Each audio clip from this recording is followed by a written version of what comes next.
Assalamualaikum warahmatullahi wabarakatuh. Perkenalkan, nama saya Alvin Firman, NIM 2006104, Prodi PGSD Penjas, kelas B. Di sini saya akan mempresentasikan analisis kesalahan berbahasa komentator dalam membawakan acara olahraga. Adapun yang melatar belakangi penelitian ini adalah seringnya para komentator olahraga melakukan kesalahan berbahasa pada saat membawakan berita olahraga di televisi. Penelitian terdahulu yang dilakukan oleh peneliti tentang kesalahan penempatan kata oleh komentator pernah dilakukan oleh Wicaksono pada tahun 2018 tentang alih kode dan campur kode tuturan komentator Rendra Sujono dalam siaran pertandingan Gojek Traveloka Liga 1 tahun 2018. Adapun penelitian lainnya yang berkaitan dengan tata bahasa seorang komentator pernah dilakukan oleh Ferdiansah pada tahun 2019 dengan judul Penelitian Personal Branding Valentino Simanjuntak sebagai komentator olahraga di media televisi. Berdasarkan hal tersebut, yang menjadi rumusan masalah dalam artikel ini diantaranya adalah 1. Apa poin penting berbahasa ketika menjadi seorang komentator sepak bola? 2. Apa kesalahan berbahasa yang kerap dilakukan komentator sepak bola? Dan yang terakhir adalah bagaimana hubungan antara personal branding seorang komentator sepak bola terhadap kepuasan masyarakat. Adapun yang menjadi urgensi dalam artikel ini adalah terkait tata bahasa seseorang komentator sepak bola. Bagaimana seorang komentator dapat memberikan informasi yang valid untuk masyarakat dengan memperhatikan kaidah bahasa yang baku dan benar sehingga dapat minimalisir kesalahan dalam berbahasa. Terus selanjutnya ada kajian teori. A. Komunikasi. Komunikasi merupakan kebutuhan dasar bagi setiap manusia karena akan selalu digunakan dalam kehidupan sehari-hari. Menurut Mulyana 2008 dalam Simon 2019. B. Komunikasi media massa.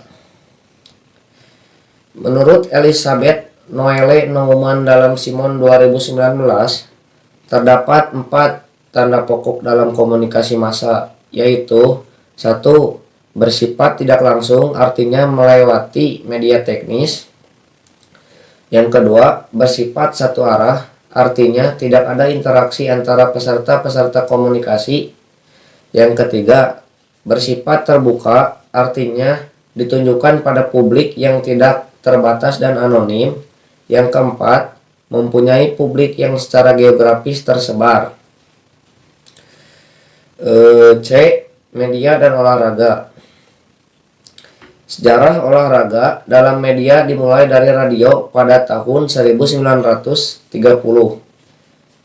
Program olahraga di radio pada waktu itu seperti menciptakan kembali kondisi yang terjadi sebenarnya. Olahraga di media saat itu layaknya sebagai tayangan hiburan. Adapun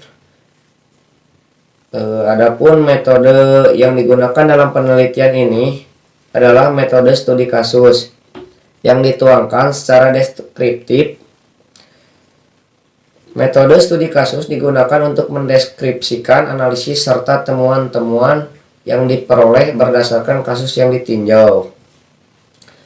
Menurut Bogdan dan Biken 1982, studi kasus merupakan pengujian secara rinci terhadap satu latar atau satu orang subjek dan satu tempat penyimpanan dokumen atau satu peristiwa tertentu.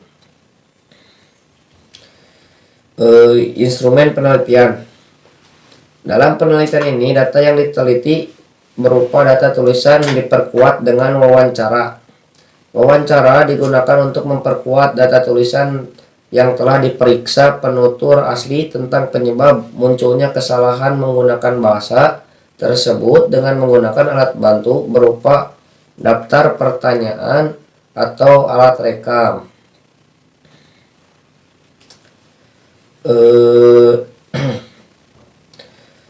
Selanjutnya ada hasil dan pembahasan. Berikut adalah hasil dan pembahasan yang terbagi menjadi beberapa poin. Di antaranya A.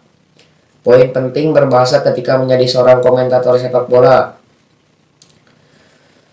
Yang pertama ada keaslian. Keaslian adalah nilai yang dibentuk oleh seseorang yang menjadi komentator olahraga adalah menjadi K1 keaslian. Keaslian adalah nilai yang dibentuk oleh seseorang yang menjadi komentator olahraga dengan ciri khasnya sendiri. Yang kedua, integritas.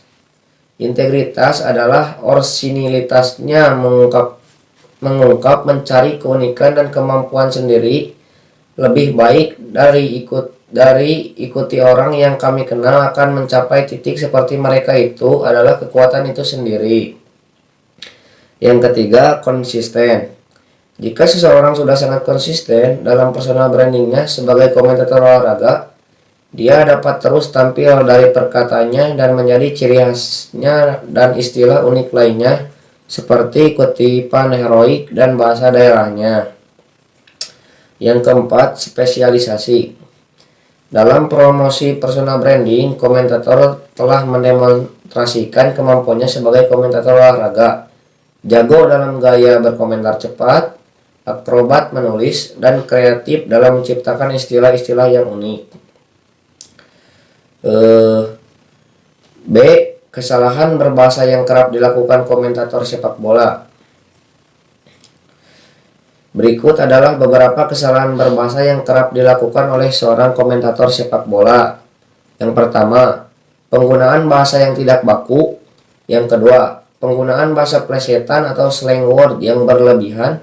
Yang ketiga, penyerapan bahasa dari bahasa lain yang tidak sesuai.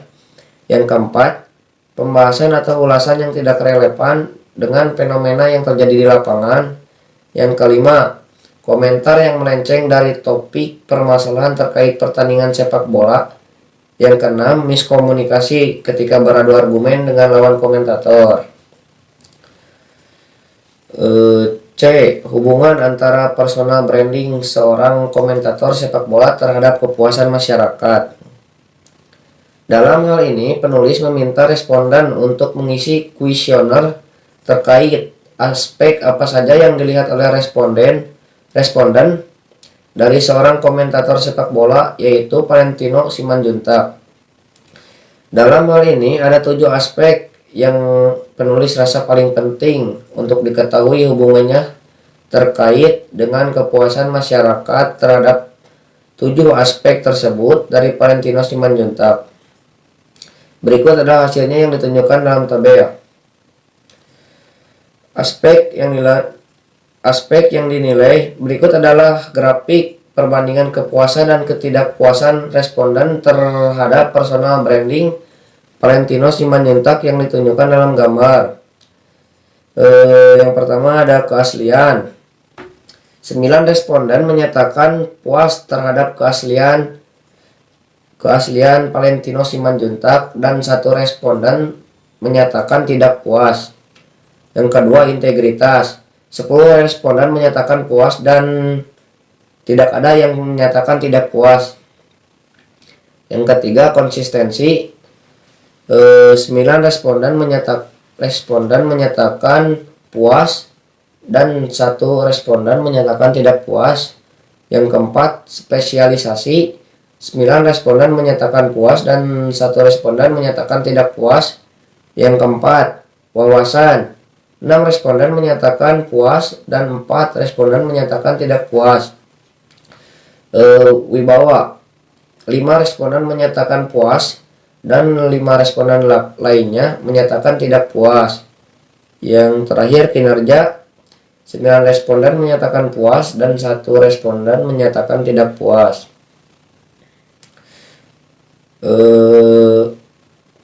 Berdasarkan hal tersebut, dapat dikatakan bahwa 10 orang responden merasa puas terhadap integritas seorang Valentino Simanjuntak.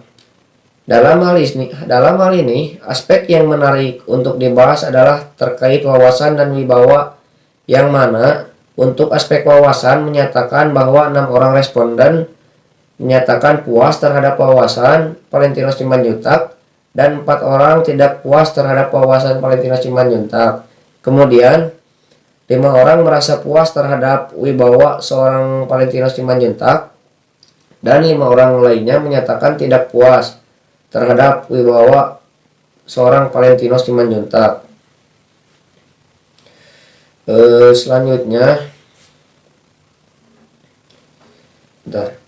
Selanjutnya ada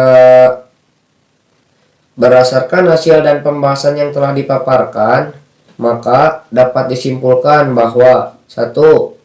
Poin penting yang harus dimiliki oleh seorang komentator sepak bola adalah 1. Keaslian, 2. Integritas, 3. Konsisten, 4. Spesialisasi. 2. Kesalahan berbahasa yang kerap dilakukan oleh komentator sepak bola, diantaranya 1. Penggunaan bahasa yang tidak baku, 2. Penggunaan bahasa plesetan atau slang word yang berlebihan, 3. Penyerapan bahasa dari bahasa lain yang tidak sesuai, 4. Pembahasan atau ulasan yang tidak relevan dengan fenomena yang terjadi di lapangan. Selanjutnya komentar yang melenceng dari topik permasalahan terkait pertandingan sepak bola. Dan yang terakhir, miskomunikasi ketika beradu argumen dengan lawan komentator.